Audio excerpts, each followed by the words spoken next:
amada igreja, amigos, irmãos, todos aqueles que estiverem assistindo esse vídeo, que Deus possa estar abençoando as vossas vidas. Hoje eu quero trazer uma mensagem aos vossos corações. Essa mensagem mexeu muito comigo e eu tenho certeza que vai mexer também com você, porque é algo divino, é algo de Deus, não é da minha parte, mas é da parte de Deus, amém? E antes de começar, eu quero orar com os irmãos.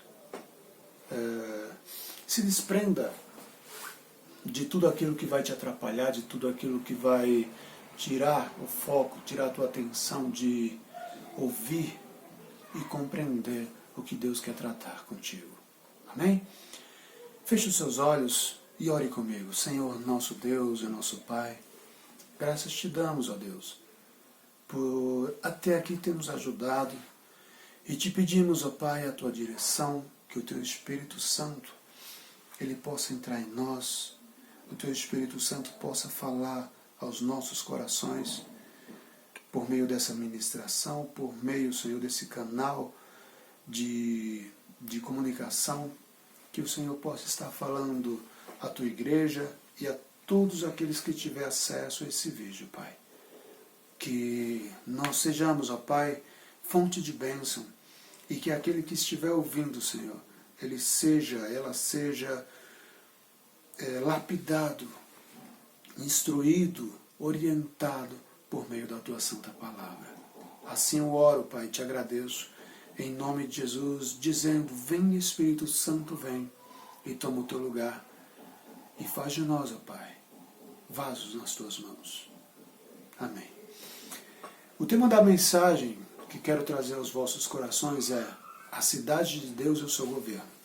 Essa mensagem, esse primeiro ponto, eu estive pregando na nossa querida igreja, Igreja Batista Missionária, em Ferraz de Vasconcelos, mas teve muita gente que não teve acesso a essa mensagem, e eu quero trazer já da primeira parte, para que você não fique desapercebido. Amém? Então, amados, Deus, ele quer que todas as famílias da terra sejam governadas por ele.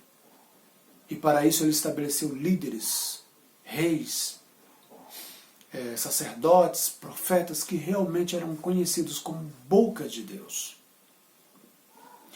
E o mesmo Espírito Santo, o apóstolo Paulo, ele diz lá em Efésios capítulo 4, versículo 11, que o mesmo Espírito, ele estabeleceu líderes, ele estabeleceu apóstolos, uns para apóstolos, outros para profetas, outros para evangelistas, outros para pastores e outros para doutores. Tudo para que a glória de Deus seja manifesta a todas as nações e por gerações e em toda a terra. Amém? Talvez você me pergunte: mas o que isso tem a ver, Fabiano? O que isso tem a ver com o tema da mensagem? Tem tudo a ver, meu amado, minha amada. Tem tudo a ver. Olha, note que a segurança, a paz, a harmonia e o bom desempenho de uma cidade, ela só terá êxito se nós formos governados por um bom governo que tem suas bases sólidas por meio do Espírito Santo de Deus. Então, eis o princípio de uma cidade, de uma vida, de uma igreja, de um ministério que é estabelecido por Deus, onde os seus princípios e valores, eles são edificados em Deus. E há ainda pessoas, amados, que se dizem ser governadas por Deus, mas que não são, que enganam a si próprio, dizendo: eu não preciso de pastor, eu não preciso de ir na igreja para ser crente. Poxa, meu querido, engano seu.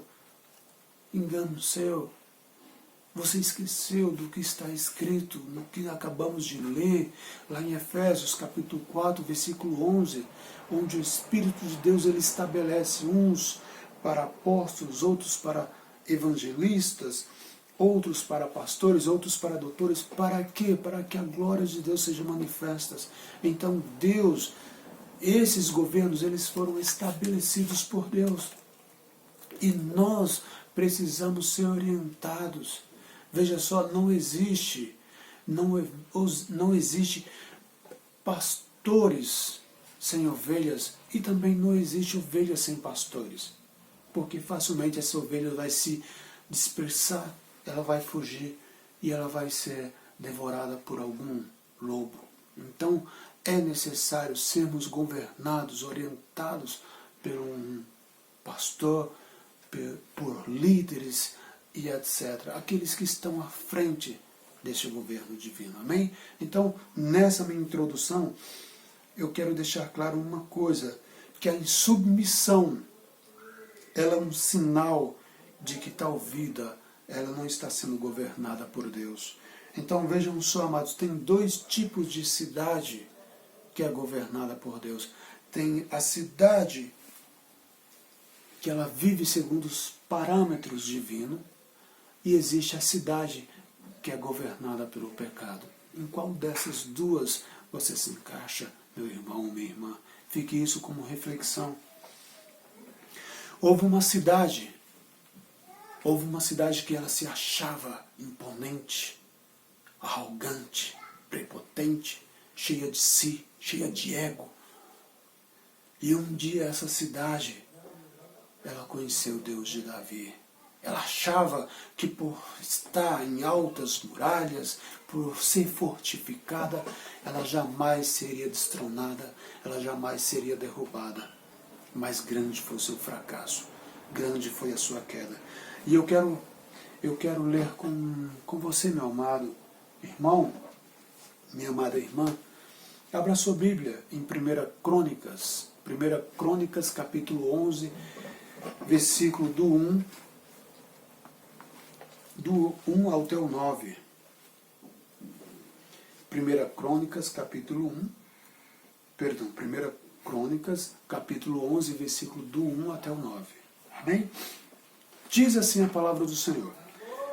Então todo Israel se ajuntou a Davi em Hebrom, dizendo: Eis que somos teus ossos e tua carne. E também outrora, sendo Saul ainda rei, eras tu que fazias sair e entrar Israel.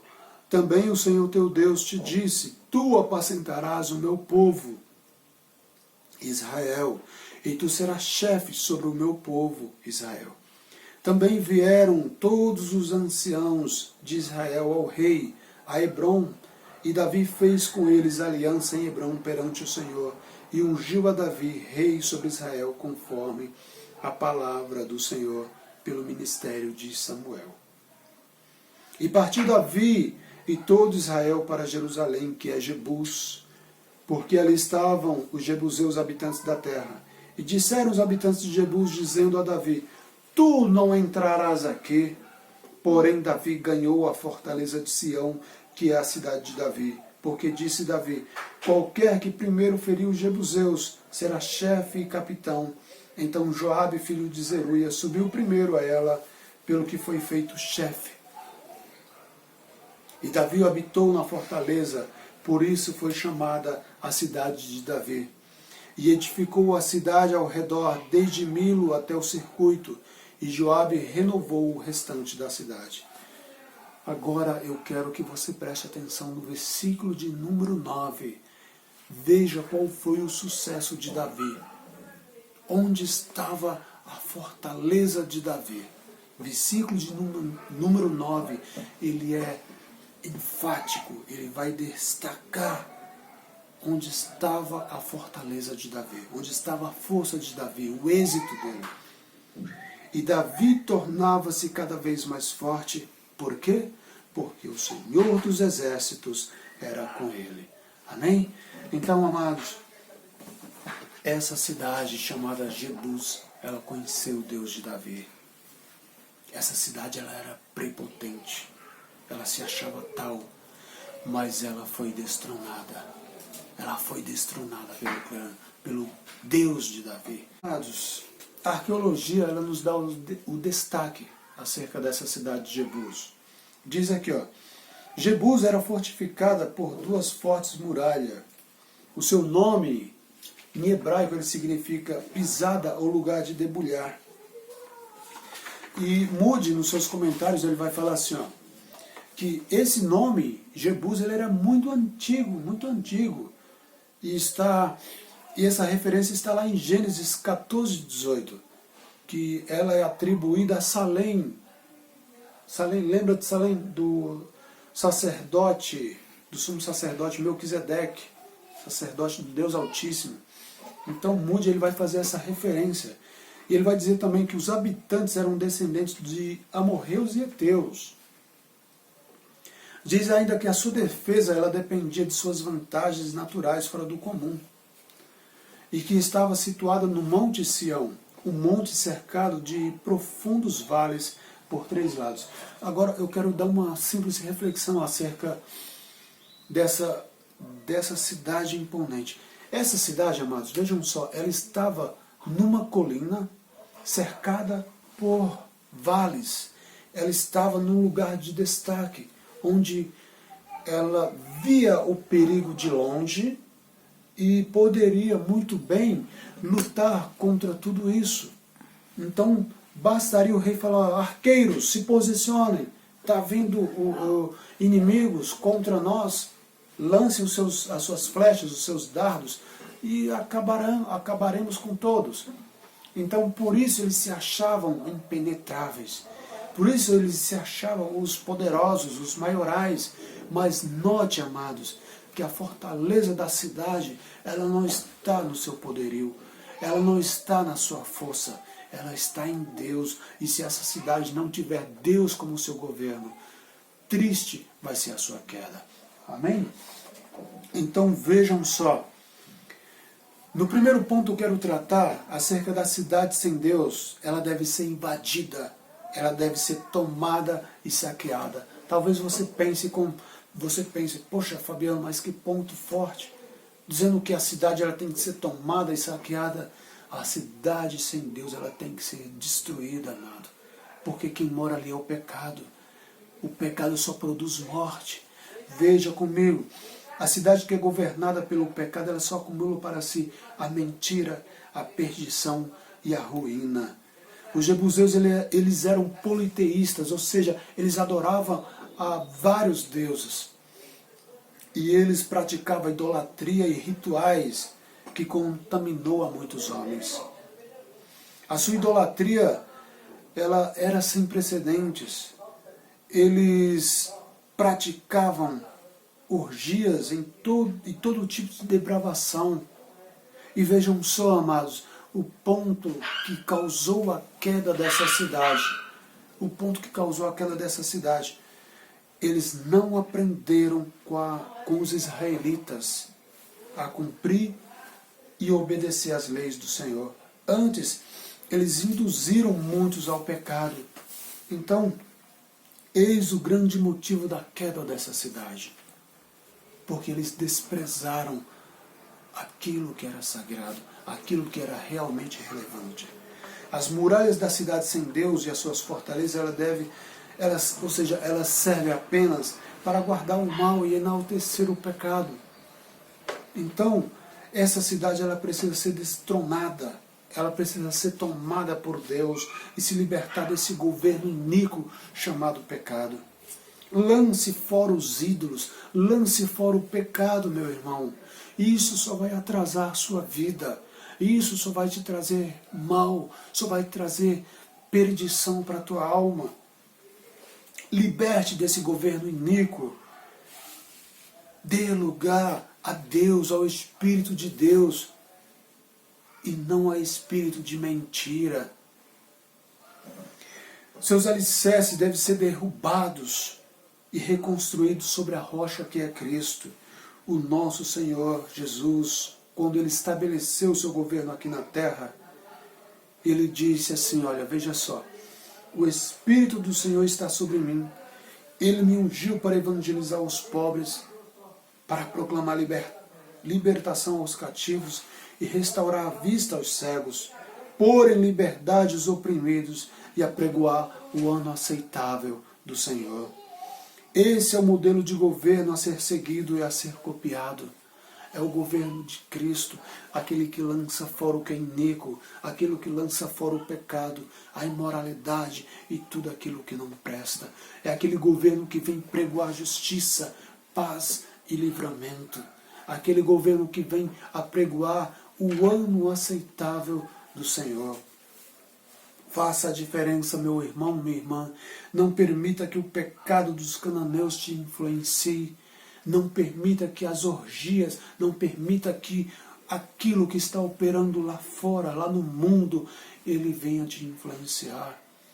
Seja influenciável pela palavra do Senhor. Seja influenciável pelas orientações daquilo que Deus ele quer para você. A omissão e o esfriamento espiritual, ele foi a maior causa de tropeço dos homens e mulheres que foram suscetíveis ao erro.